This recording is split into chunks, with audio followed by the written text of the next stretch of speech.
ಜೈ ಹಿಂದ್ ಎಲ್ಲ ನನ್ನ ಕಾಂಪಿಟೇಟಿವ್ ಗಳಿಗೆ. ಸೊ ಇಲ್ಲಿ ಬಂದ್ಬಿಟ್ಟು CISF central industrial security force ನಲ್ಲಿ ಪುರುಷ ಮತ್ತು ಮಹಿಳಾ ಅಭ್ಯರ್ಥಿಗಳಿಗೆ ಪ್ಯಾರಾ ಮೆಡಿಕಲ್ ಸ್ಟಾಪ್ ಅಂತ ಹೇಳಿಕೆಸಿಂದ ಹುದ್ದೆಗಳನ್ನ ಕಾಲ್ಫಾರ್ಮ್ ಅನ್ನ ಮಾಡಿದರೆ. ಸೊ ಈ ಹುದ್ದೆಗಳಿಗೆ ಯಾರೆಲ್ಲ ಅರ್ಜಿಗಳನ್ನ ಸಲ್ಲಿಸಬಹುದು, ಸೊ ಇದಕ್ಕೆ ಹೈಟ್ ಏನ್ ಬೇಕಾಗುತ್ತೆ, ಸೊ ಇದರ ಸೆಲೆಕ್ಷನ್ ಪ್ರೊಸೆಸ್ ಯಾವ ತರ ಇರ್ತದೆ ಅನ್ನೋದನ್ನ ಕಂಪ್ಲೀಟ್ ಆಗಿರ್ತಕ್ಕಂಥ ಈ ಇನ್ಫಾರ್ಮೇಶನ್ ಅನ್ನ ಸೊ ವಿಡಿಯೋದಲ್ಲಿ ಸಿಗ್ತದ. ಸೊ ಪ್ರತಿಯೊಬ್ರು ಕೂಡ ನೋಡ್ಲೇಬೇಕಾಗಿರ್ತಕ್ಕಂಥ ಮಾಹಿತಿನೇ ಅನ್ಕೊಳ್ಬಹುದು. ಸಾಕಷ್ಟು ವಿದ್ಯಾರ್ಥಿಗಳು ಕೇಳ್ತಾ ಇದ್ರಿ, ಸರ್ CISF ದಲ್ಲಿ ಯಾವ್ದಾದ್ರು ಕಾಲ್ಫಾರ್ಮ್ ಅನ್ನ ಮಾಡಿದ್ರೆ ಹೇಳಿ ಸರ್, ಅದ್ರ ಜೊತೆಗೆ BSF ಸರ್ ನಾನು ಏನೇ ಇದ್ರೂ ಕೂಡ ನಾನು ಡಿಫೆನ್ಸ್ ಗೆ ಸೇರ್ಕೊಳ್ಬೇಕಾ ಸರ್, ನಾನು ಸೆಂಟ್ರಲ್ ಗೌರ್ಮೆಂಟ್ ಅಲ್ಲಿ ನನಗೆ ಇಂಟ್ರೆಸ್ಟ್ ಇಲ್ಲ ಅಂತಿರ್ತಕ್ಕಂಥ ವಿದ್ಯಾರ್ಥಿಗಳಿಗೆ ಏನೋ ಹೈಯರ್ ಎಜುಕೇಶನ್ ಮಾಡ್ಕೊಂಡ್ಬಿಟ್ಟು ಸೊ ಮನೆಯಲ್ಲಿ ಕುತ್ಕೊಂಡಿರ್ತೀರಿ ಅಂತ ಅಭ್ಯರ್ಥಿಗಳಿಗೆ ಯಾವ ಇನ್ಫಾರ್ಮೇಶನ್ ಕೂಡ ಗೊತ್ತಿರೋದಿಲ್ಲ. ಓಕೆ, 8th ಮೇಲೆ ಕಾಲ್ಫಾರ್ಮ್ ಮಾಡಿದಾರೋ, 10th ಮೇಲೆ ಕಾಲ್ಫಾರ್ಮ್ ಮಾಡಿದಾರೋ, PUC ಮೇಲೆ ಕಾಲ್ಫಾರ್ಮ್ ಮಾಡಿದಾರೋ, ನೆಕ್ಸ್ಟ್ ಏನಾದ್ರು ನರ್ಸಿಂಗು ಅವೆಲ್ಲನೂ ಕೂಡ ಕಾಲ್ಫಾರ್ಮ್ ಅನ್ನ ಮಾಡಿರ್ತಾರೆ. ಪ್ರತಿಯೊಂದು ಎಜುಕೇಶನ್ ಅನ್ನ ಇಟ್ಟಿದಾರಪ್ಪ ಅಂತಂದ್ರ ಆ ಎಜುಕೇಶನ್ ಮೇಲೆ ಪ್ರತಿಯೊಂದು ಡಿಪಾರ್ಟ್ಮೆಂಟ್ ಅಲ್ಲಿ ಇಂತಿಷ್ಟು ವೇಕೆನ್ಸಿಗಳನ್ನಂತ ಕಾಲ್ಫಾರ್ಮ್ ಅನ್ನ ಮಾಡಬೇಕು, ಫಿಲ್ಅಪ್ ಮಾಡ್ಕೊಳ್ಬೇಕಂತ ಹೇಳಿ ರೂಲ್ಸ್ ಪ್ರಕಾರನೇ ಫಿಲ್ಅಪ್ ಅನ್ನ ಮಾಡ್ಕೊಳ್ತಾರೆ. ಆದ್ರೆ ನಿಮ್ಗೆ ಗೊತ್ತಿರೋದಿಲ್ಲ ಅವೆಲ್ಲ ಮಾಹಿತಿಗಳನ್ನ ನೀವು ತಿಳ್ಕೊಳ್ಳೋದಿಲ್ಲ. ಏನ್ ಮಾಡ್ತೀರಿ, ಹೈಯರ್ ಕ್ವಾಲಿಫಿಕೇಶನ್ ಮುಗಿಸ್ತೀರಿ ಮತ್ತೆ 10th ಮೇಲೆನೆ ಕಾಂಪಿಟೇಷನ್ ಮಾಡಕ ಸ್ಟಾರ್ಟ್ ಮಾಡ್ತೀರಿ. ಸೊ ಆ ಕಾರಣಕ್ಕೋಸ್ಕರ ಹೇಳ್ತೇನೆ ಸ್ನೇಹಿತರೆ, ಸೊ ಇಲ್ಲಿ ಬಂದ್ಬಿಟ್ಟು CISF ದಲ್ಲಿ ASI ಅಂತ ಹೇಳಿಕೆಸಿಂದ ಪ್ಯಾರಾಮೆಡಿಕಲ್ ಸ್ಟಾಪ್ ಅಂತ ಹೇಳಿಕೆಸಿಂದ 2026 ರಿಕ್ರೂಟ್ಮೆಂಟ್ ಅನ್ನ ಕಾಲ್ಫಾರ್ಮ್ ಅನ್ನ ಮಾಡಿದ್ರೆ.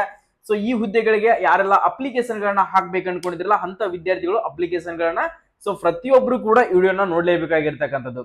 ಸೊ ನೀವೇನಾದ್ರೂ ಫಸ್ಟ್ ಟೈಮ್ ನಮ್ಮ ಯೂಟ್ಯೂಬ್ ಚಾನಲ್ ನೋಡ್ತಾ ಇದ್ರೆ, ಸೊ ಇದೇ ಮೊದಲ ಬಾರಿಗೆ ವಿಸಿಟ್ ಕೊಟ್ಟಿದ್ರಿಪ್ಪ ಅಂದ್ರೆ ಕೆಳಗಡೆ ಕಾಣ್ತಿರುವಂತ ಸಬ್ಸ್ಕ್ರೈಬ್ ಬಟನ್ ಇದೆಯಲ್ಲ, ಸೊ ಇದನ್ನ ಸಬ್ಸ್ಕ್ರೈಬ್ ಮಾಡ್ಕೋದನ್ನ ಮರೆಯಕ್ ಹೋಗ್ಬೇಡ್ರಿ.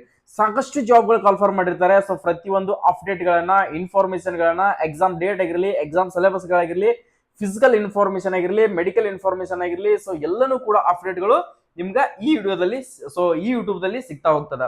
ಸೊ ಇದು ಬಂದ್ಬಿಟ್ಟು ಆಲ್ ಓವರ್ ಇಂಡಿಯಾ ಎಲ್ಲರೂ ಕೂಡ ಅಪ್ಲಿಕೇಶನ್ ಅನ್ನ ಹಾಕ್ಬೋದು. ಇದಕ್ಕೆ ಯಾರೆಲ್ಲಪ್ಪ ಅಂದ್ರೆ ಸರ್ ಮಹಿಳೆಯರಿಗೆ ಕೂಡ ಇರ್ತದ, ಎಸ್ ಮೇಲ್ ಅಂಡ್ ಫಿಮೇಲ್ ಇಬ್ರು ಕೂಡ ಅಪ್ಲಿಕೇಶನ್ ಗಳನ್ನ ಹಾಕ್ಬೋದು. ಇಬ್ಬರಿಗೆ ಕೂಡ ಇದರಲ್ಲಿ ಅವಕಾಶ ಇರ್ತದ, ಇಬ್ರು ಕೂಡ ಈ ಹುದ್ದೆಗೆ ಅಪ್ಲಿಕೇಶನ್ ಗಳನ್ನ ಹಾಕ್ರಿ ಸ್ನೇಹಿತರೆ. ಸೊ ಇಲ್ಲಿ ಬಂದ್ಬಿಟ್ಟು ನೋಡ್ಕೊಡ್ರಿ ಸರ್ ಸ್ಯಾಲ್ರಿ ಎಷ್ಟಿರ್ತದಪ್ಪ ಅಂದ್ರೆ, ಸ್ಯಾಲ್ರಿ ಬಂದ್ಬಿಟ್ಟು ನೋಡ್ಕೊಡ್ರಿ ನಿಮ್ಗೆ 29,000 ಇಂದ ಸ್ಟಾರ್ಟ್ ಆಗುತ್ತೆ, 29,000 ಸ್ಟಾರ್ಟ್ ಆಗುತ್ತೆ.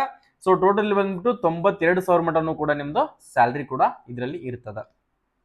ಸ್ಯಾಲ್ರಿ ಬಗ್ಗೆ ತಲೆ ಕೆಡ್ಸ್ಕೊಬೇಡ್ರಿ. ಯಾವುದೇ ಒಂದು ಕಾಲ್ಫಾರ್ಮ್ ಅನ್ನ ಮಾಡಿದ್ರೆ ಅಂತಂದ್ರೆ ಆಲ್ಮೋಸ್ಟ್ ಆಲ್ ಬೇಗನೆ ಒಳಗಡೆ ಹೋಗ್ಬೇಕು, ನಾನು ಆ ಜಾಬ್ ಅನ್ನ ಸೇರ್ಕೊಳ್ಬೇಕು, ಅದನ್ನ ಪಡೆದುಕೊಳ್ಬೇಕಂತ ನಿಮ್ದು ಡ್ರೀಮ್ ಇರಬೇಕು, ಅಂದ್ರೆ ಮಾತ್ರ ಇದರಲ್ಲಿ ಆಗ್ತಕ್ಕಂಥದ್ದು.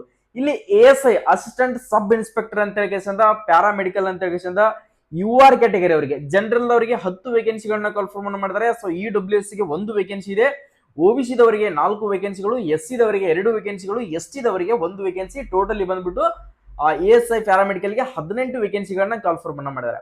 Next ASI assistant sub inspector X-ray technical X-ray tech ಅಂತ ಹೇಳಿಕೆಸಿಂದ ಸೊ ಇಲ್ಲಿ ಬಂದ್ಬಿಟ್ಟು UR ಗೆ 1, ನೆಕ್ಸ್ಟ್ ಇನ್ನು ಇರತಕ್ಕಂಥ ಸೊ UR ಜನರಲ್ ಅವರಿಗೆ ಮಾತ್ರ 1 ವೇಕೆನ್ಸಿನ ಕೊಟ್ಟಿದ್ದಾರೆ. ನೆಕ್ಸ್ಟ್ ASI ಲ್ಯಾಬ್ ಟೆಕ್ ಅಂತ ಹೇಳಿಕೆಸಿಂದ ಲ್ಯಾಬ್ ಟೆಕ್ ನೋಡ್ಕೊಂಡು ಟೆಕ್ನಿಷಿಯನ್ ಎಷ್ಟಪ್ಪ ಅಂದ್ರೆ UR ಗೆ 4 ವೇಕೆನ್ಸಿಗಳಿದಾವೆ. ನೆಕ್ಸ್ಟ್ EWS ಗೆ 1 ವೇಕೆನ್ಸಿಗಳು, ಟೋಟಲಿ ಬಂದ್ಬಿಟ್ಟು 5 ವೇಕೆನ್ಸಿಗಳನ್ನ ಕಾಲ್ಫಾರ್ಮ್ ಅನ್ನ ಮಾಡಿದ್ದಾರೆ. ಟೋಟಲಿ ಹುದ್ದೆಗಳ ಸಂಖ್ಯೆ ಎಷ್ಟಪ್ಪ, ಸೊ ಇದರಲ್ಲಿ ವೇಕೆನ್ಸಿಗಳನ್ನ ಕಾಲ್ಫಾರ್ಮ್ ಅನ್ನ ಮಾಡಿರ್ತಕ್ಕಂಥ ಸಂಖ್ಯೆಗಳು ಎಷ್ಟಪ್ಪ ಅಂದ್ರೆ, ಸೊ ನಿಮಗೆ ಫಸ್ಟ್ ಬಂದ್ಬಿಟ್ಟು ಎಷ್ಟಿರ್ತದೆ ಅಂದ್ರೆ 24 ವೇಕೆನ್ಸಿಗಳು ಮಾತ್ರ ಇರ್ತವೆ. ಎಷ್ಟು 24 ವೇಕೆನ್ಸಿಗಳು ಮಾತ್ರ ಇರ್ತಾವೆ. ಸೊ ಆಲ್ ಓವರ್ ಇಂಡಿಯಾ ಇರುತ್ತೆ, ಯಾವುದೇ ತರದಂತ ಸ್ಟೇಟ್ ವೈಸ್ ವೇಕೆನ್ಸಿಗಳನ್ನ ಇವನ್ ಮೆನ್ಷನ್ ಮಾಡಿರೋದಿಲ್ಲ. ಆಲ್ ಓವರ್ ಇಂಡಿಯಾ ವೇಕೆನ್ಸಿಗಳನ್ನ ಕಾಲ್ಫಾರ್ಮ್ ಅನ್ನ ಮಾಡಿರ್ತಾರೆ. ಸೊ ನೀವು ಆಲ್ ಓವರ್ ಇಂಡಿಯಾ ಜೊತೆನೆ ಕಾಂಪಿಟೇಷನ್ ಅನ್ನ ಮಾಡ್ಬೇಕಾಗತ್ತ. ಓಕೆ ಸರ್, ಇದಕ್ಕೆ ಹೈಟ್ ಎಷ್ಟು ಬೇಕಾಗುತ್ತಾ? ಸೊ ಹೈಟ್ ನೋಡ್ಕೊಡ್ರಿ, ಹೈಟ್ ಬಂದ್ಬಿಟ್ಟು 170 ಸೆಂಟಿಮೀಟರ್ ಹೈಟ್ ನ ಹೊಂದಿರ್ಬೇಕು. ಎಷ್ಟು ಮೇಲ್ ಕೆಟಗರಿ ಅವ್ರು ನೋಡ್ಕೊಡ್ರಿ, ಮೇಲ್ ಕೆಟಗರಿ ಅವರು ಎಷ್ಟು 170 ಸೆಂಟಿಮೀಟರ್ ಹೈಟ್ ನ ಹೊಂದಿರಬೇಕು. ಸೊ ಮಹಿಳೆಯರಿಗೆ ಎಷ್ಟಪ್ಪ ಅಂದ್ರೆ 157 ಸೆಂಟಿಮೀಟರ್ ಅನ್ನ ಹೈಟ್ ಹೊಂದಿರತಕ್ಕಂಥ ವಿದ್ಯಾರ್ಥಿಗಳು ಅಪ್ಲಿಕೇಶನ್ ಗಳನ್ನ ಹಾಕ್ಬಹುದು. ಸರ್ ಇದಕ್ಕೆ ಕ್ವಾಲಿಫಿಕೇಶನ್ ಏನ್ ಬೇಕಾಗುತ್ತಾ ಸರ್, ಇದರ ಏಜ್ ಎಷ್ಟು ಸರ್? ವಯೋಮಿತಿ ನೋಡ್ಕೊಡ್ರಿ, ನಿಮ್ಮ ಏಜ್ ಕ್ಯಾಲ್ಕುಲೇಷನ್ ಬಂದ್ಬಿಟ್ಟು ಏಜ್ 18 ವಯಸ್ಸಿನಿಂದ ಹಿಡಿದು 28 ವಯಸ್ಸು ಮಟನು ಅಪ್ಲಿಕೇಶನ್ ಗಳನ್ನ ಸಲ್ಲಿಸಬಹುದು. OBC ಅಭ್ಯರ್ಥಿಗಳಿಗೆ 3 ವರ್ಷ ಏಜ್ ರಿಲ್ಯಾಕ್ಸೇಷನ್ ಇರುತ್ತೆ, SC ಮತ್ತು ST ಅಭ್ಯರ್ಥಿಗಳಿಗೆ 5 ವರ್ಷ ನಿಮ್ಗೆ ವಯೋಮಿತಿಯಲ್ಲಿ ಸಡಿಲಿಕೆಯನ್ನ ಕೊಟ್ಟಿರ್ತಾರೆ. ನೋಡ್ಕೊಡ್ರಿ ಆಲ್ಮೋಸ್ಟ್ SSGD ಏಜ್ ಕ್ಲೋಸ್ ಆಗಿರ್ತದ. ಸೊ ನೆಕ್ಸ್ಟ್ ಅದರ ಜೊತೆಗೆ ನಿಮ್ಗೆ ಯಾವುದೇ ಒಂದು ಕಾಂಪಿಟೇಷನ್ ಮಾಡ್ಬೇಕಂದ್ರೆ ಏಜ್ ಕಂಪ್ಲೀಟ್ ಆಗ್ತಿರ್ತದ. ಅಂತ ಅಭ್ಯರ್ಥಿಗಳಿಗೆ ಇಂಥಲ್ಲೆಲ್ಲ ಅಪಾರ್ಚುನಿಟಿಗಳನ್ನ ಕೊಟ್ಟಿದ್ದಾರೆ. ಓಕೆ ಸರ್, ಇದರ ಕ್ವಾಲಿಫಿಕೇಶನ್ ನೋಡ್ಕೊಳ್ರಿ, ಇಲ್ಲಿ ಕೊಟ್ಟಿದ್ದಾರೆ 10+2 ಅಂದ್ರೆ ಯೂನಿವರ್ಸಿಟಿ ಅಂತ ನಿಮ್ದು ಡಿಪ್ಲೊಮಾ ಪ್ಯಾರಾಮೆಡಿಕಲ್ ಏನಾದ್ರು ಮುಗಿಸಿದ್ರಿಪ್ಪ ಅಂದ್ರೆ ಅಂತ ವಿದ್ಯಾರ್ಥಿಗಳು ಅಪ್ಲಿಕೇಶನ್ ಗಳನ್ನ ಹಾಕ್ಬಹುದು. ಇಲ್ಲಿ ಕೊಟ್ಟಿದ್ದಾರೆ ನೋಡ್ಕೊಡ್ರಿ, must have passed 10+2 with science from a recognised board university along with a 2-year diploma in medical laboratory technology recognized by the central and state government.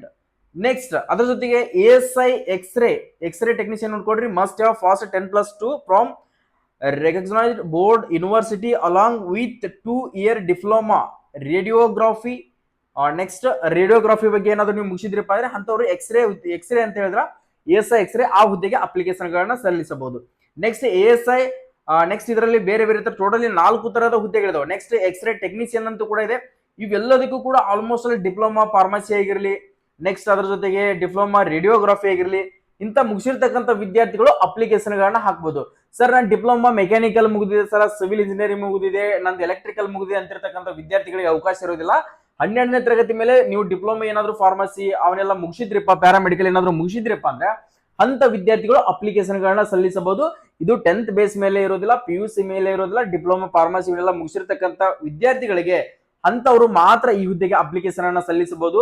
ನೀವೇನಾದ್ರೂ ಮುಗಿಸಿದ್ರಿಯಪ್ಪ ಅಂದ್ರೆ ಅಪ್ಲಿಕೇಶನ್ ಗಳನ್ನ ಹಾಕ್ಬೇಕು ಅನ್ಕೊಂಡಿದ್ರಿಯಪ್ಪ ಅಂದ್ರೆ ಆದಷ್ಟು ಹೋಗಿ ನೀವು ಈ ನೋಟಿಫಿಕೇಶನ್ ನನ್ನ HJ ಪ್ಯಾರಾಮಿಲಿಟರಿ ಅಂಡ್ ಟೆಲಿಗ್ರಾಮ್ ದಲ್ಲಿ ಕೆಳಗಡೆ ಡಿಸ್ಕ್ರಿಪ್ಷನ್ ಬಾಕ್ಸ್ ಲಿಂಕ್ ಅನ್ನ ಕೊಟ್ಟಿರ್ತೀನಿ, ಟೆಲಿಗ್ರಾಮ್ ಅಲ್ಲಿ ಹೋಗಿ ಜಾಯಿನ್ ಆದ್ರಿಪ್ಪ ಅಂದ್ರೆ ಈ PDF ಕೂಡ ನಿಮ್ಗೆ ಅಲ್ಲಿ ಶೇರ್ ಮಾಡಿರ್ತೀನಿ. ಈ PDF ಅನ್ನು ನೋಡ್ಕೊಂಡ್ಬಿಟ್ಟು ಒಂದ್ಸರಿ ನೀವು ಆನ್ಲೈನ್ ಸೆಂಟರ್ಗೆ ಹೋಗಿ ವಿಸಿಟ್ ಕೊಟ್ಟು ಸರ್ ಇದು ಕಾಲ್ ಫಾರ್ಮ್ ಅನ್ನ ಮಾಡಿದ್ರೆ ಸೊ ಇದು ಆನ್ಲೈನ್ ಮುಖಾಂತರ ಅಪ್ಲಿಕೇಶನ್ ಸಲ್ಲಿಸೋದಿರುತ್ತೆ.